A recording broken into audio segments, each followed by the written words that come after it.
Allah created you. He created these relationships and He knows what works and what doesn't work, my beloved brothers and sisters. What is the solution to the problem that you have at hand? Brothers and sisters, the solution is very problem. You treat your sister-in-law that is haram for you. You treat your cousin who is haram for you. Your auntie who is haram for you. You treat these people in your family. You treat them the same way you would treat a stranger on the streets. Let me give you an example. You have a sister-in-law, okay? Your sister-in-law, how would you treat another woman on the street? You lower your gaze. You don't touch her. The Prophet ﷺ said, to touch the hand of a woman who's haram for me, it's more beloved for me to stick an iron needle through my head. The Prophet said this, it's more beloved for me to stick an iron needle through my head than to touch the hand of a woman who's haram for me. So don't no more shaking hands with your sister-in-law or your cousins or hugging them or your aunties that are haram for you. There's no more of that. You can't do any of that anymore. You can't. The Prophet ﷺ said, sisters, your cousins and your brother-in-laws, don't beautify your speech to them. Like Allah subhanahu wa ta'ala said in the Quran, do not beautify your speech. Don't speak in a nice, hey, hi. Don't speak in that way with these men. Maybe you don't have an ill intention, but Allah said perhaps he has a perversion in his heart. So you speak to him very direct. Assalamu alaikum. You say what you need to do within the correct circumstances, family gatherings, family environment.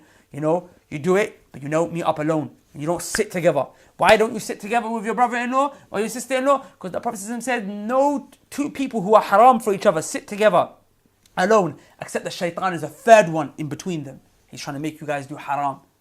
So, matter of fact, I take it back. I said you have to treat your these family members, your sister-in-laws, your cousins, your aunties, uncles who are haram for you. I said you have to treat them like you treat an outsider, right? Matter of fact, you treat them with even more precaution than an outsider.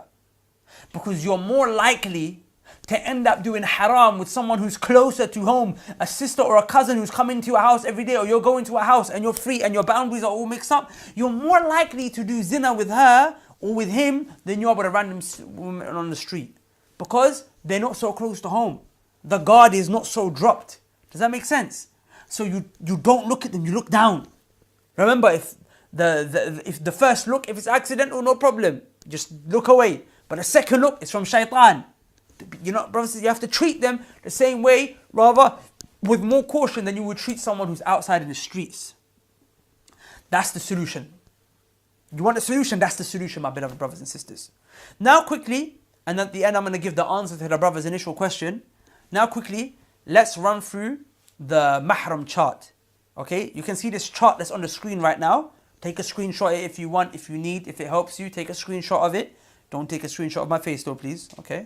Okay, so brothers, I'm talking to you first. This chart that you can see, this is for the men. In other words, brothers, these are all of the women that you're mahram for and the women that you're not mahram for. As you can see, everyone in blue is a man. So of course you can hang around with the men in your family. Homosexuality is a discussion that's beyond the scope of this video. But of course, it's not something that's permissible in Islam. So, provided you don't have homosexual tendencies, no problem, you can be with your cousin, you could be with your uncle, you could be with your auntie's husband, because there's no fitna for haram happening, okay? So everyone in blue is a man, no problem. Everyone in green that you see, you are mahram for these women. For example, your mom, your sister, so on and so forth. And they are specifically, the ones in green, are mahram through lineage. In other words, through blood. You're their mahram through blood. All of the women that you can see that are in yellow, you're also their mahram. But you're mahram for them through marriage. For example, your mother-in-law. No problem. Your mother-in-law, you're her mahram. You can never get married to her. So that's why she's your mahram. You can hug your mother-in-law. You can spend time with her alone. Talk to her, have a nice, chat. No problem. Because they are mahram through marriage. Now let us go to the women that you're not mahram for. Now brothers and sisters, notice on the list, all of the ones with the crosses through them, the red crosses. These are all the women to whom you are not mahram. In other words, these women, they're haram for you, my brother. You cannot spend time with them privately. You can't flirt with them. You can't touch them. You have to lower your gaze. You have to lower your gaze and so on and so forth. Notice as a rule of thumb, all of your female cousins are haram for you. You cannot spend time with them like that. You cannot touch them, you cannot hug them, you can't flirt with them, you can't, so on and so forth. You can't go out with them, you can't hang out with them. You can't do it. in inappropriate circumstances. You cannot whatsoever. All of your female cousins. Okay, that's a rule of thumb. But let us just go through the others just very quickly.